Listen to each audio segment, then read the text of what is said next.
Hi everyone, welcome back to the channel. I hope you're all having a wonderful day so far. In today's video, we're going to be talking about different ways that you can save money on low income. So of course, the inspiration for this video came from the current economic climate, and it got me thinking to back in 2015 when I was a university student. I was living on just a little bit of savings and whatever I was making from my part-time retail job. Back then, it was really important that I was saving as much money as possible and being as frugal as possible. Don't get me wrong, I still live very frugally, but back then I took it to a whole other level. So I kind of put some ideas together for this video, things that I used to do back then that I think are really going to help some of you guys out right now. So tip number one for saving money on a low income is to cut all of your video streaming subscriptions and just use free ones. So for me, I love watching YouTube. It's completely free and I get to support other creators like myself. When I get up in the morning, I love turning on a YouTube video when I'm eating my breakfast. I watch YouTube when I'm getting ready for the day and when I'm getting ready for bed. If you're looking for another alternative to YouTube, I will leave some free video streaming sites down below in the description box. This next tip might be a little bit extreme, but I promise it's going to save you a lot of money if you can do it, and that is to get rid of your car and just use public transportation or Uber instead. So like I said, back when I was going to university, I didn't own a car, so I didn't have to pay for gas, car maintenance, insurance, new winter tires, anything like that. And it saved me so much money. So what I would do is I would walk most places. It was great for exercise. I was in like the best shape I've ever been in my life back when I didn't have a car. If I had to, I would take a taxi. I know taxis are expensive, but when you weigh the cost of owning your own car and the gas and the maintenance, like I said, taxis actually are cheaper in the long run. You can also just use public transportation like the bus or a subway system if you don't want to use a taxi or an Uber. There are lots of different options for transportation that are a lot cheaper than owning a car. Right now, we're living in a time where there's free Wi-Fi pretty much everywhere. Malls, public libraries, community centers, you can find free Wi-Fi in a lot of different places, and that's why my next tip is to get rid of the data on your phone and just use public free Wi-Fi instead. My husband and I pay $200 a month for our smartphones. That never gets easier to say. I can't believe that is such a large bill. Right now, we feel like we can justify it because I use my phone for social media and my job, but if we were really struggling and really in a pinch, we would have to consider cutting our phone bills and just using free Wi-Fi. Some of my favorite videos to watch on YouTube are extreme grocery budget challenges. I'll leave some down below in the description box so that you can check them out for yourself. But essentially what they are is when YouTubers go to the grocery store with a very small grocery budget and they see what kind of different things they can pick up and then make meals out of. These videos are so good for inspiration when you're trying to make some yummy, delicious meals on a budget, and it really shows you how many meals you can get out of a very small amount of money. So I'll leave some of those videos down below for you to check out, and hopefully it will give you some inspiration if you're on a tight grocery budget at the moment. I talk about selling your extra stuff all the time on my channel, and of course I had to include it in this video. So if you're currently on a low income, why not go around your house and see what you can sell on Facebook Marketplace to make a little bit of extra money. So for example, if you sell only one thing per week at $10, that's an extra $520 that you can make in a year. $10 a week doesn't seem like much, but when you look at it in the grand scheme of things at the end of the year,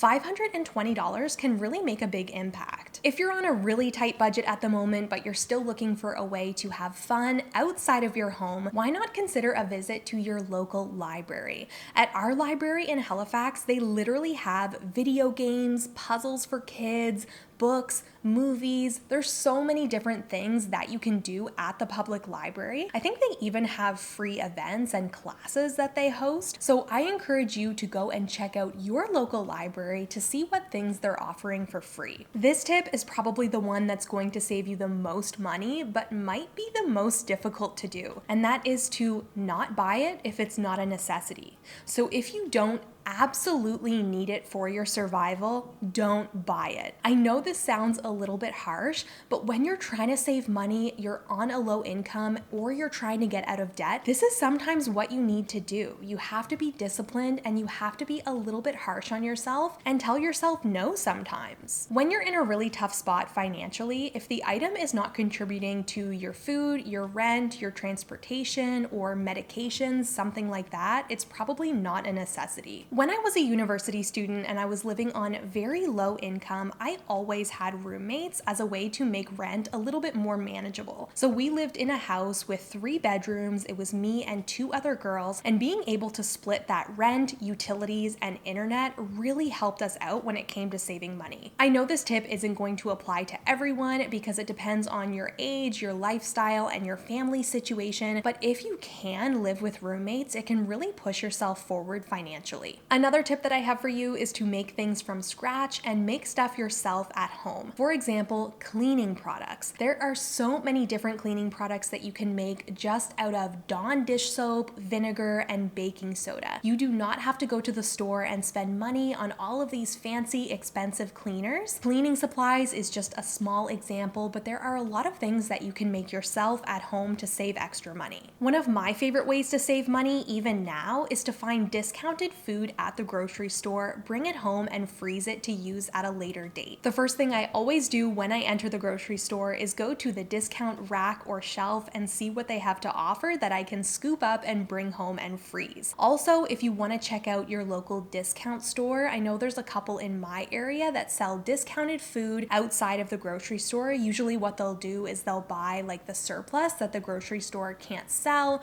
or maybe it's really close to the best buy date. So then these stores are able to sell food at a really low cost, and it works out great for people like us who are trying to live frugally and save money. When you're living on low income, it's important to repair and repurpose as many things as you can. So an example that I wanted to share is the fact that we use old bread bags as cat litter bags. So instead of going out and buying extra plastic, buying other bags that we use to clean our cat litter, we'll just use an old bread bag, and that's what we'll use to clean out Gracie's litter. When you're living paycheck to paycheck and you're just scraping by, it's true that every little bit counts. So that's why my next tip is to do odd jobs to earn a little bit of extra money.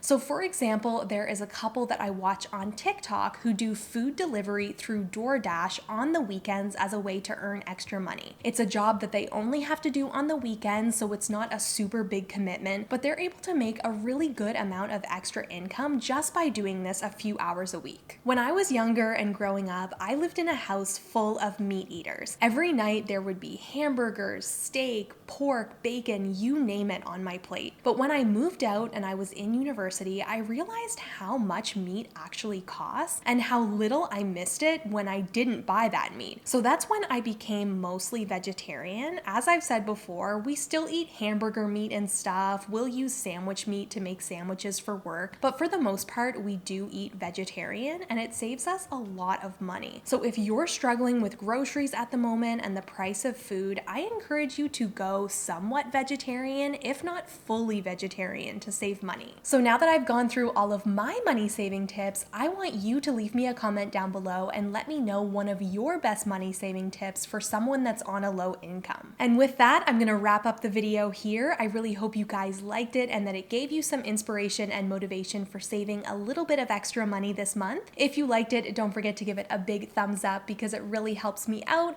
Also hit the red subscribe button if you're new so that you can join our YouTube family and see future videos. Down below in the description box, I have my Instagram, my Etsy shop, some other links that you might be interested in, and I will see you guys in my next video. Bye!